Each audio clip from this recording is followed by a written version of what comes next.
Welcome. My name is Rebecca Ansar.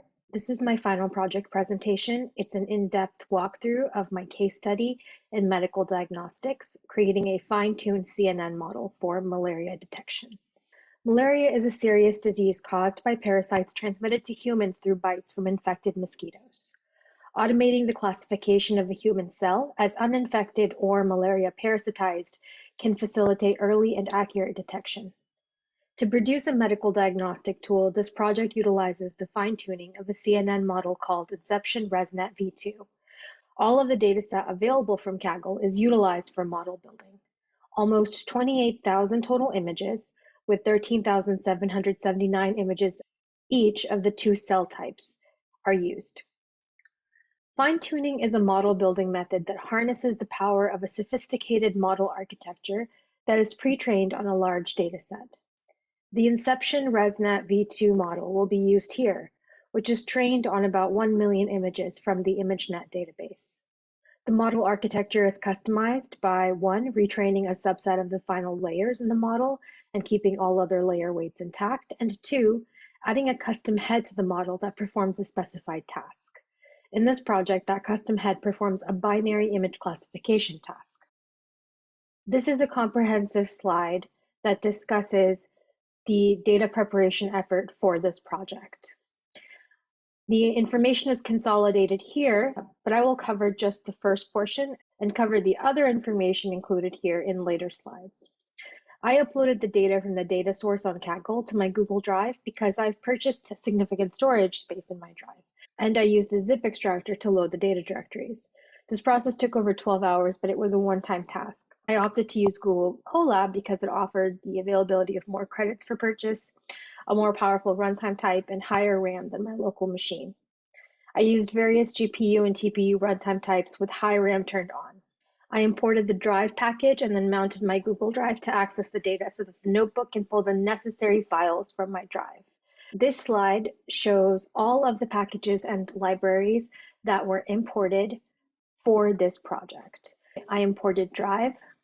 I imported the standard NumPy and Pandas as well as Matplotlib for plotting. I imported TensorFlow. I used sklearn, and I imported several packages from Keras. Two example images from the dataset are shown here, one of an uninfected cell and the other of a malaria parasitized cell. The example images provide an informative visual on the differences between the two cell types. Ideally, a sufficient CNN model would be able to detect even the most nuanced differences between the cell types. The code to generate images of the cells is also included here. For both cases, I load the image and then I convert the image to an array. I normalize the array by dividing every pixel value in the array by 255. And then I convert that normalized array back to an image and show the image. Pulling in and processing almost 28,000 image files can take a significant amount of time.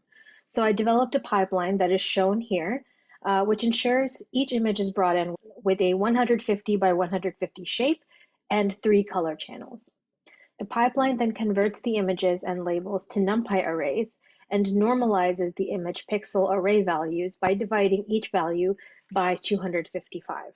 In this pipeline, as the data is brought in, the image label is also attached to the processed NumPy array, and the image label is determined by which folder the image is pulled from.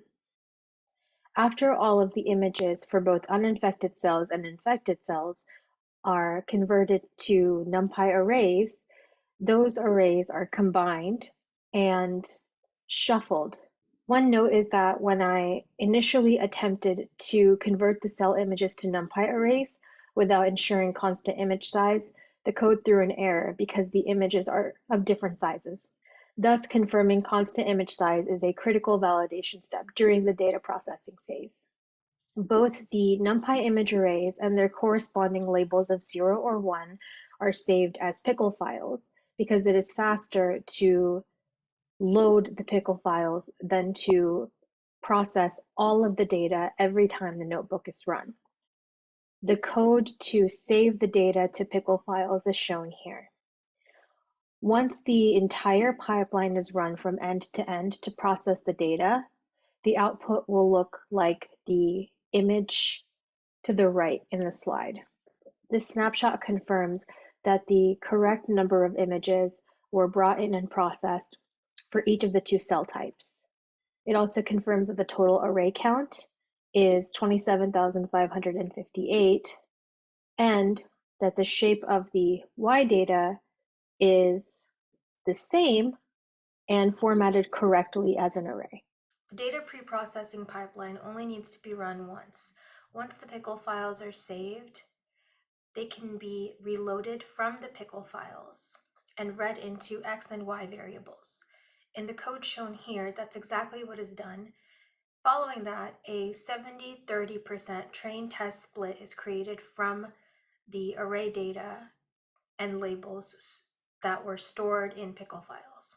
70% of the data goes to training and 30% goes to testing. The training and testing data shapes, as well as the training and testing label shapes, are shown here in this slide.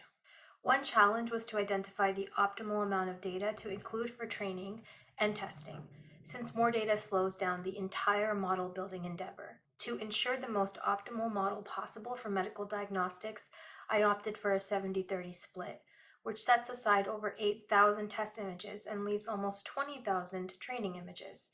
The significant amount of data helps make the model robust, which is a critical feature for a medical diagnostics model. It would not be possible to truly ascertain the benefit of implementing a fine-tuned CNN model unless there was a standard for comparison. Here, a baseline CNN model is constructed in order to compare its performance with the fine-tuned model, which is built in the next section. A function is defined that builds and compiles the baseline CNN model. The function is shown here. The model summary is also outputted and shown here. This baseline CNN model has a relatively simple structure made up of 3 convolutional layers with increasing filter counts of 32, 64, and 128. A sequential model is used as the architecture of the baseline CNN model. Each convolutional 2D layer is followed by a max pooling 2D layer. So there are 3 convolutional 2D layers and 3 max pooling 2D layers. Then there is a flatten layer, followed by a dense layer with 64 filters, and finally the output layer with the sigmoid activation. Binary cross entropy is set as the loss, the atom optimizer is utilized, and accuracy is the considered metric. The baseline CNN model has about 2.4 million total and trainable parameters. The baseline CNN model is fit using the training data, of which 40% is used by the model for validation. The number of training epochs used for the final model version is 10. Other epoch counts of 150, 25, and 15 were attempted. A larger epoch count did not result in significantly improved model performance on validation or test data. The model performance reached its peak quite early in the training epochs. This is likely attributable to the large amounts of data used for training. Since a higher epoch count was not beneficial, but did slow down the model building process, sometimes even causing the notebook kernel to restart from running out of RAM, a count of 10 epochs was selected as optimal. The model's training and validation accuracies and losses across epochs were plotted and are shown here. The baseline CNN model's final validation and test accuracies are both about 95%, and its final validation and test losses are about 0.3. As the plots also show, the model reaches its peak performance quite early in the training process, with relatively few epochs. Next, a fine-tuned Inception ResNet v2 model was constructed. The first step was to specify the convolutional base by accessing the Inception ResNet v2 model, which is offered via the Keras library. The convolutional base weights were taken from ImageNet, and a top was not included since this project requires a custom top for the part of the model that conducts the classification task. The input shape for the fine-tuned CNN model is set to be 150 by 150 by 3, which is the shape of each NumPy image array. The Inception ResNet v2 convolutional base is quite long and sophisticated. All layers of the convolutional base were added to a list as strings for easy selection during the process of determining how many base layers to make trainable. Several layer subsets were attempted during the model building phase, and the final decision was to unfreeze and set to trainable the last 28 convolutional base layers. This decision was made based on evaluation of performance metrics on the validation data. A new function was created that built and compiled the fine-tuned CNN model.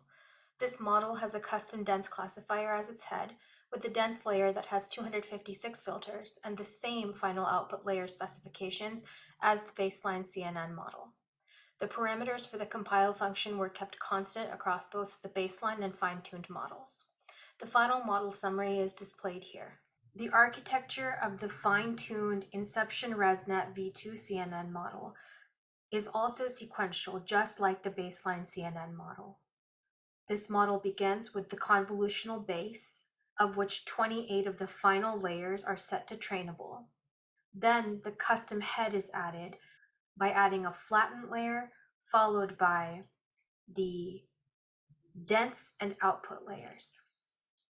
Binary cross entropy is used as the loss, the optimizer is atom, and the accuracy metric is considered just like what was specified for the baseline CNN model. The baseline CNN model had about 2.4 million total entrainable parameters.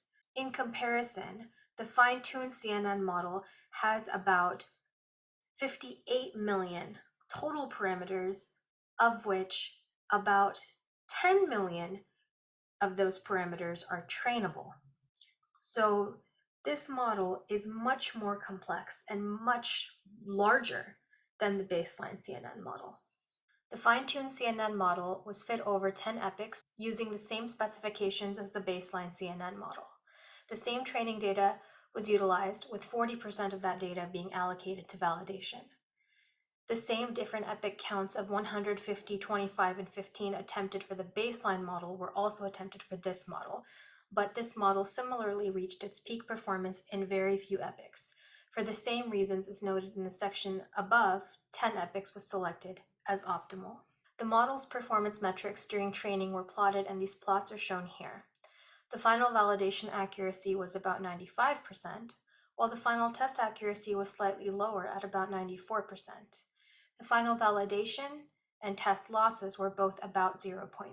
Similar to the baseline CNN model, peak performance for this fine-tuned model was reached quite early on in the training epochs. To recap, in the sections above, two models were constructed, a baseline CNN model and a fine-tuned Inception ResNet v2 CNN model. The test performance metrics of both models are compared in this section. The test accuracy and the test loss for both models are comparable. The baseline CNN model's test accuracy is about 95%, while the fine-tuned CNN model's test accuracy is about 94%. Both models' test losses are about 0.3. The baseline model consistently performs slightly better than the fine-tuned model across several notebook runs. Considering that the test dataset has about 8,000 images, an accuracy of 1% more means that about 80 more images get diagnosed correctly. So even a small increase in test performance is meaningful given the size of the test data and the project's goal. These are not the expected results, but they do showcase exactly why constructing a baseline model is important. The relatively simple baseline CNN model outperformed the far more sophisticated fine-tuned model. So for this use case of building a medical diagnostics tool to classify cells as uninfected or malaria parasitized, the baseline CNN model is sufficient. These results may be due to the fact that there was so much data available, with almost 28,000 total images and about 19,000 training images. The fine-tuned CNN model may have been more optimal than the baseline model under the following conditions: if the dataset was smaller, if the ImageNet images resembled cellular data, and/or if the cellular images in this dataset were more complex. Regardless of the model that is ultimately selected, the final goal is to achieve a 100% test accuracy on this medical diagnostics tool. To that end, there is scope for hyperparameter tuning and adding more layers to the baseline CNN model's architecture to evaluate if these modifications result in higher test performance metrics. The final test accuracies and test losses for both models are shown in the table below. Thank you.